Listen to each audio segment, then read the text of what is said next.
Hey guys, welcome to That Florida Feeling. How's everybody this week? I hope it's been a good week. It's hot. It's Florida. You know, nothing much else to say. We're just doing our thing down here. Hope everybody enjoyed last week's episode about Disney Springs. I got some good comments, so thank you guys. I hope you enjoyed learning about my favorite places. I got a lot of good comments about the showing the video about where you can do the headbands. A lot of people didn't realize that that was actually a store in Disney Springs, so I'm glad I could point that out to you guys. Thanks to everybody who has joined in on the social media or just said hi. You guys are awesome. Again, if you guys have a suggestion, hit me up with it. I know that we're going into summer, so if you guys want to hear anything about a specific part of Florida, let me know. Or if you're looking to go someplace and you don't know much about it, I'd be happy to help you research it. That's the fun part of having lived all over this state. Yeah. And I'm going to be talking a lot about a lot of things to do outside, which I know it's hot and you're like, why do you want to do things outside? Well, that's the great part of Florida is there's a lot more to do outside than inside in Florida, which is kind of the part about Florida.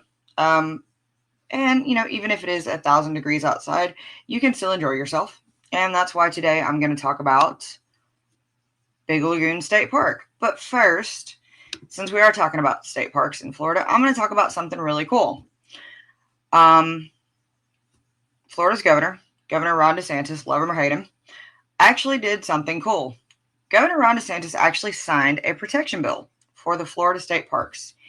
He actually signed in a protection bill that stopped all Florida's 175 state parks from development. So, if you remember last year, we protested, and we protested hard because they were trying to do golf courses, lodges, pickleball courts. We don't need any more pickleball courts. We don't need tennis courts. And they were trying to develop some of these on state parks. Jonathan Dickinson down south was one. Anastasia State Park near where I live was one. And we got mad. Florida state parks are amazing. I don't know that a lot of people realize just quite how amazing. They're not really expensive to get into. Some aren't even a charge to get into. And, let's face it, Florida has a lot of development. Florida has a lot of overdevelopment. And these state parks were put in to protect those areas. And then to see that developers were trying to develop them made a lot of us really mad. So, yesterday, May 22nd, 2025, Governor Ron DeSantis did something smart. He signed in a measure to protect all 175 state parks from development. And this really came directly from the public outcry. After last year's, they were going to develop them, and we got mad. We protested. There was a ton of protests at Anastasia State Park. You might have seen it on my Instagram for Florida Feeling. No, absolutely not. There's a reason these are state parks to be stayed the way that they are. And, it started last year, but this is the end of it. DeSantis' development of environmental protection for Florida. They announced the plan last year to commercialize some of Florida's state parks with custom amenities. And, that was a no. That was absolutely a no. And we said that was basically paving over paradise. And, DeSantis actually helped shelve the Great Outdoors Initiative is what it was called. And, he even said it was kind of half-baked, which was kind of nice to hear. And then really, two of the people that were actually in his administration actually really took the lead and said that this is not right. A third of the legislature actually got behind the bill and realized that the people in Florida who vote for y'all do not want this. And the bill that was, written up actually passed the chambers unanimously, both chambers. And so it was called the State Parks Preservation Act. And it mandates that the Department of Environmental Protection focus on park management, which, really passively used to be, just make sure that the land was protected and undisturbed and that there were rangers. But now it's that you can't touch it. And then it also defines the activities of exactly what will happen in the state parks. And it mandates that public transparency now happens in the state parks. And it ensures public oversight and protects Florida's natural and historic resources. And it also ensures that they're protected for forever. And it's really cool because the people of Florida's voices were heard, and it is done. And so, now the Department of Environmental Protection will now focus on preserving the parks. There is no more. And they also have to develop park management plans, and they have to update them every 10 years. And the people have to know about it. And any changes to those plans would be required to have 2 public hearings while they are being developed and written, and the people have a say in it. And so that's really cool. And the new law was also endorsed by Audubon Florida, which is a huge conservation group that actually helped create the first state park, Royal Park, which is actually now part of the Everglades National Park. So this is a huge win in Florida. And this may be one of the biggest monumental environmental laws for Florida. And this is great. The state parks are not for sale. They are our state parks. They are sacred to Florida, and that is what preserves our natural beauty. And that is also what has helped keep the Everglades from, dying for the last, almost over 100 years at this point. And so I think it's really cool that that was signed just yesterday. And so as soon as I saw that was signed, I knew I wanted to talk about it. And so I wanted to talk about that. And so now I want to talk about one of my favorite state parks actually in Florida, which is Big Lagoon State Park. And it is up in the Panhandle. It is 704 acres. And it is really close to Perdido Key. If you don't know where Perdido Key is, it's right outside of Pensacola, Florida. It is absolutely gorgeous. It is in the Gulf. And it is one of the most stunning areas of beaches that you will ever see. Absolutely pristine, white sand, crystal clear waters. It does have a fee. It's $6 to get in. It's on Gulf Beach Highway. It says Pensacola, Florida. It's kind of Perdido Key. It's kind of on the way to the Floribama line, or Floribama if you've ever been for the mullet toss. I did talk about that in one of my earlier episodes. But this is an absolutely awesome, gorgeous state park. And so I thought it'd be really cool to talk about the new bill and one of my favorite state parks. So let's talk about Big Lagoon. So how do you get there? It's right outside of Pensacola. It is open from 8 to sunset. It is in Central Time. So if you are coming from any other part of Florida, as soon as you hit the Panhandle, I think it's right after Panama City, it is Central Time. You can camp there. Although I think right now the campground is closed. Yeah, the campground is currently closed for renovations. So just keep that in mind. It is $6 per vehicle, 2 to 8 people to get in, $4 if you're by yourself in your vehicle, $2 if you walk, bike, or have over 8 people in your car, so extra $2. There is a boat launch. It's $10 for one person in your boat, or $12 if you're 2 to 8 people in a boat. If you are camping, when they reopen it, there is a fee. It's $20. Actually, it's like $27 with tax and everything. And then add another $7 if you're bringing an RV, or you're going to rent a cabin, bungalow, or a yurt.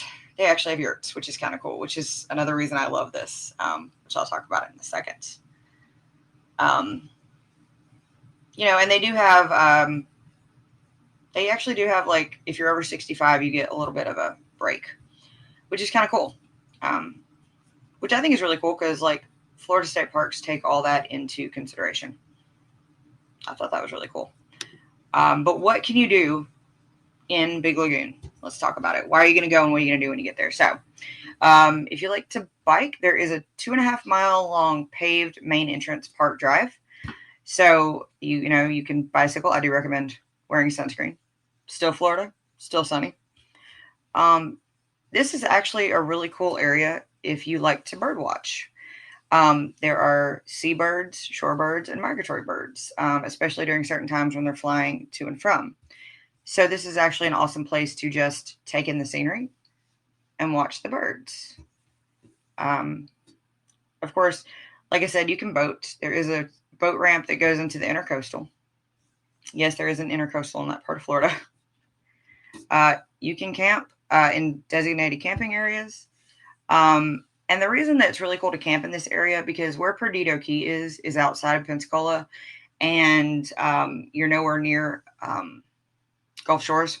So the stars at night, no, I'm not going to sing about Texas. This is Florida. The stars are beautiful. It is clear. You can see constellations. You can see the moon. There's absolutely no man-made light around. It is amazing. That was the one thing that we loved about living in the Panhandle was when we lived in Navarre. You could go over the intercoastal to Navarre Beach, and you could just look up and you could see every star in the sky. And that's what's cool about this state park. If you camp when it's open, is that the stargazing is amazing, absolutely amazing in this area, especially when there's meteor showers coming. Or if you accidentally get caught in a nighttime thunderstorm, you can see lightning for miles. And it is just an amazing experience. It really reconnects you with nature. So that's another really cool thing. So when you do camp, when you can camp, if you go to this park, definitely go out at night. It's so cool. But camping at this place, there are 75 campsites. They do have 30 and 50 amp for electric, water. There are picnic tables, fire rings, 3 full-service restrooms, dump stations. You can have pets there. You can. And you can have an RV that's up to 40 feet in length. You do have to make a reservation, of course. You can also camp primitive. I'm not one of those people. But if you are, hey, do your thing. That's another option. Another thing that's really, really, really popular in this area is fishing. And you can absolutely fish in this state park. And that's another cool thing is, of course, you have to have a fishing license in Florida. But you can catch some really great variety of fish here. You can get redfish, bluefish. I'm not going to do the, I promise I'm not doing the kids book. Redfish, bluefish, flounder, sea trout. You can go crabbing. There's mullet. Mullet is definitely popular in the lagoon, which is why there's a mullet toss at the Floribama. But of course, when you go fishing, you have to do the regulations depending on size, number, and of course during season. So no, just like going out there and going wild. Can't do that. There are still people who patrol the state parks, guys. You will run into rangers. Just letting you know. But fishing is actually really, really popular. We saw some people fishing every time we went. And, every time you see people fishing, you're like, I want to go fishing. And then you're like, do I really want to go fishing? But then you're like, yeah, I really want to go fishing. So, just saying. Especially in the lagoon, that was a really popular area. So, this is a huge area for that.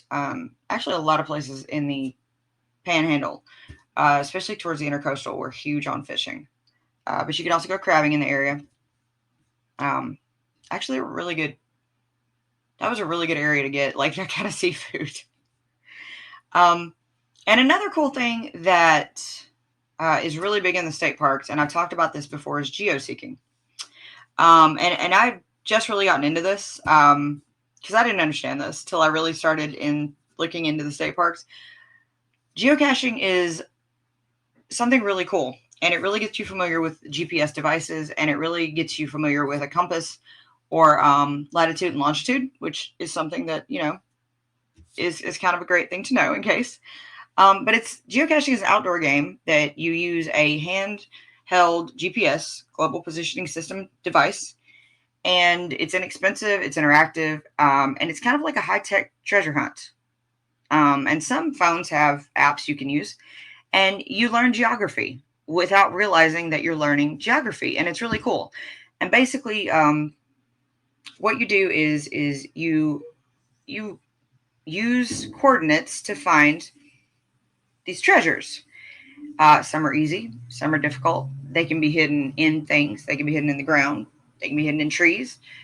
They can be hidden in boxes. They can be hidden using a magnet. Um, and it's really cool. You know, the reward is the thrill of the search and then discovery. It's minimal impact to the environment because, of course, you can't mess up stuff in a state park. So when I say it's in the ground, it could be under a rock. You're not going to dig. And it's really cool. They have like an entire Operation Recreation Geotour that is actually on the Florida State Parks website. And it stretches from Pensacola to Key West. And it's in 71 now, 71 state parks and trails.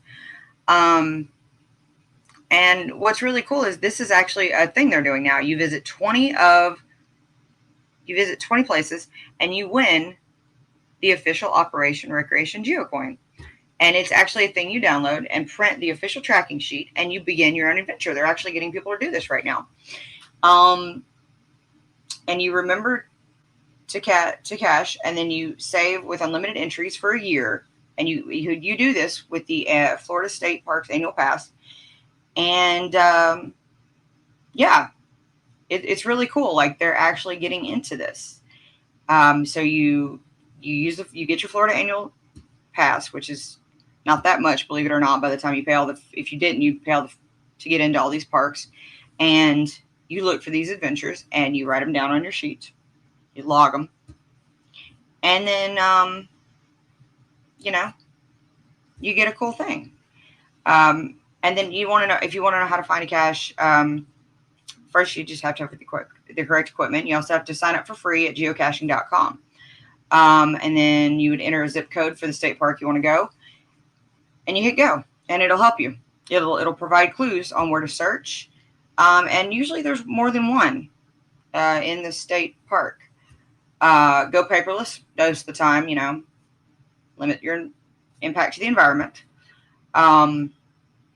You'll go to the state park. You'll use your annual pass or pay the fee if you don't. And then each cache has a logbook and a pencil and little inexpensive trinkets. When you find the cache, you'll sign the logbook saying that you found it. Usually when you find it, you take something and you replace it with something. So, like find a penny, leave a penny kind of thing. And then you put it back right where you found it so the next person doesn't miss it. And then you share your experience on that geocaching.com community. And it's so cool. But the cool thing also is once you get good at finding it, you can hide your own so that others can find it. It's this really cool experience, guys. And the state parks have really gotten into embracing this. And it's just another cool thing that you can do with minimal impact to the environment. And it's really kind of free almost and cheap because it's free to sign up. And then, like I said, you can even use your phone. So it's kind of cool.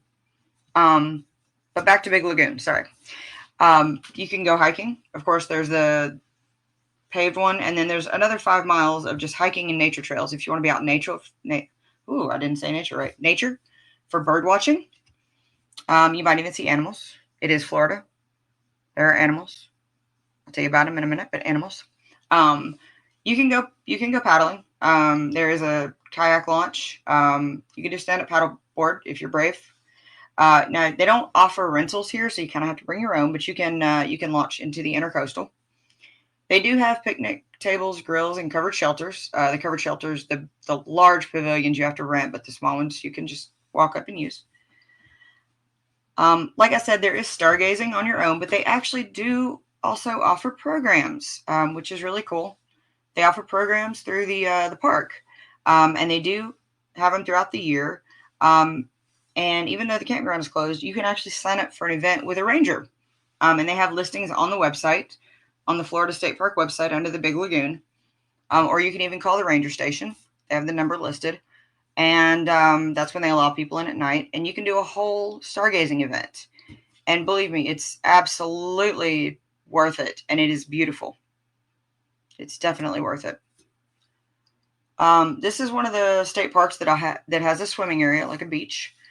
Kind of swim at your own risk. Wear a life jacket. There are no lifeguards on duty. So definitely at your own risk. It is hot in Florida, so I know a lot of people like to go swimming, but just be careful. If you don't know how to swim, don't get in the water. Just don't do that. Stick your feet in, stay at the shore, watch for gators. Chances are, if the water looks like sweet tea, you're probably going to have a dinosaur near you. Just saying. If you like to walk or run, if you like to run, I commend you. Again, there's 5 miles of trails. Another cool thing about this park is that you can get married there. They do have facilities for rent that you can use for weddings. They do have like a big pavilion that seats up to 250 people. Or they have an amphitheater where you could get married, which I think is really cool. You know, I think it'd be really cool to say you got married in a state park. So this is definitely one of those places you could, and this has an amazing view around it. So if that's your goal, check it out. This is ADA accessible. So there are actual beach wheelchairs at this state park, which I think it's great that that you can actually do that now. I think it's great that the state parks are getting into that they are making these accessible to everyone. I think that's an amazing thing that they've started to do. And they're at no cost. You just ask at the ranger station. They have it at the boardwalks at the East Beach picnic area and at the observation tower. They're 88. The campsites, they have the concrete pads, the picnic tables. All the picnic facilities are wheelchair available. Like you can pull wheelchairs up to them and they're at the right height. You can bring a service animal. They're definitely welcome. And then, of course, there is a beach. Like you can swim in the intercoastal, but there's also an actual beach that's, just marked off. So if you don't just want to walk off the side of the shore, you can actually go to the small beach at the intercoastal. Again, no lifeguard, at your own risk, guys. There is a big campfire circle at the west end of the campground. When that's redone, it'll probably be even better. I think that's pretty cool. So this is like a really huge state park with some amazing amenities. They also have a playground for kids if you're not going to take them on a 5-mile hike, which if you are, power to you. But I'm telling you, just like the sights of this state park are absolutely gorgeous. There's some boardwalks that you walk through where you can just look down into the water, and it's such a cool area, like right outside of Pensacola, that you wouldn't think is right there. Because a lot of people don't realize that Florida has such a diverse, ecosystem, and it's so cool. It's kind of like because it's right at the boundary of Pensacola Bay. But how long has Big Lagoon State Park been around? Well, it was actually acquired in 1977, and it is right at the northwestern Florida coast. And it's on Gulf Beach Highway, like I said, and it is on I can't say Pensacola anymore. Apparently, Pensacola Bay, and it's what the lagoon is the Wild Grand Lagoon, and it's got the minor tributaries, and that's kind of what you're seeing when you go to. Those are the things you're walking over on the boardwalk, like I said, with those nature trails. Now, I will tell you that there is a pond that is in this state park. It is called Long Pond.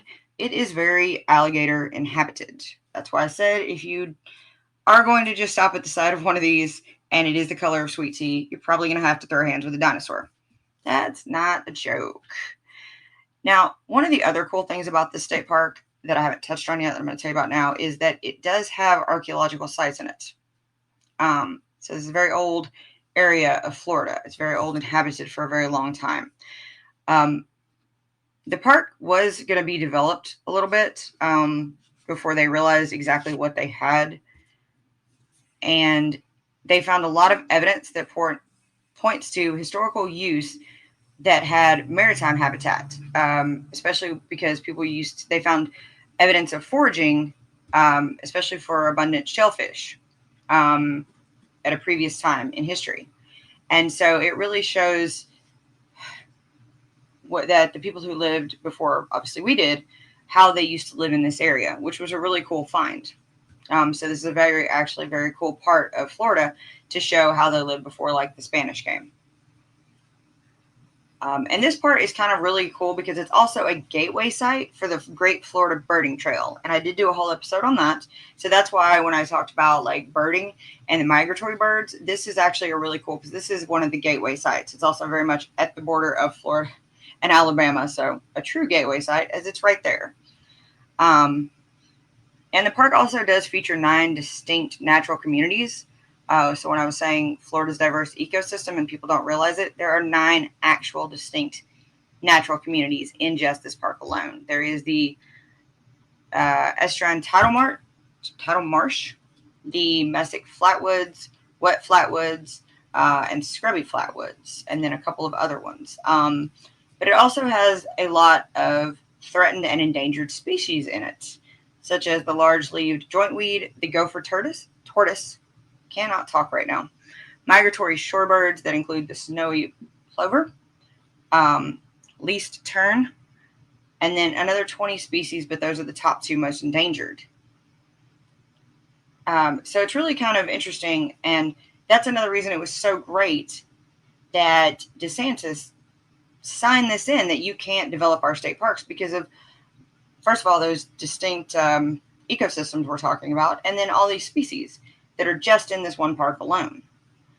And like I said, again, you've got a ton of things you can do at this state park. The birds, and then you will see, like I said, you will see wildlife. You will see deer.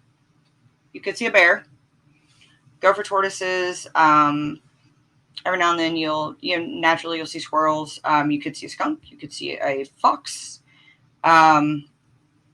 It's really strange, I'm not going to lie, living in the Panhandle, because we saw a variety of wildlife everywhere in the Panhandle. Like, I remember driving around just in that area, because we would go from Fort Walton to Pensacola over to Perdido Key and even over near the state park, and there'd just be deer everywhere. Just everywhere. 30, 40 of them, just right on the side of like 98 or Gulf, and you're just like, excuse you, please don't step out. And you would see a ton of deer even in this state park. So, really with this state park, it was kind of cool because anything is the limit.